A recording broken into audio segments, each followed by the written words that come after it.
Yoldaş Mirza Muhammed Mahmud efendim siz Cungo'ga nima ish bilan keldingiz? Yana bana qarafından hala qalabilas, la qalabila hada kelime tatlı yolla ma qalabilas.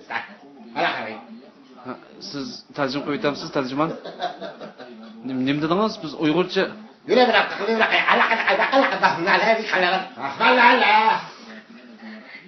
unda bo'lsa kelish maqsadingizni yana bir tafsiliy tushuntirsangiz. Shomochon malag'il keldingiz shundaqmi? Shomochon nima mallarni ko'rdingiz? Ish kiyim. Qizlarning ish kiyimlarini olib keldingiz shundaqmi? O qizlarning ish kiyimi Arabda bozor topqili bo'lamdi. Oy, Mirza Mahmud efendim. Böyle kavalım mahalle billah. O qizlarning ish kiyimini deyman, Arabda sotqili bo'lamdi. Valakum laqallana bandina raqallana mahalle. إلا واحد برزني ما عليك بشيء ما خلنا فوت ما عليك بشيء ما خلنا ما خلنا.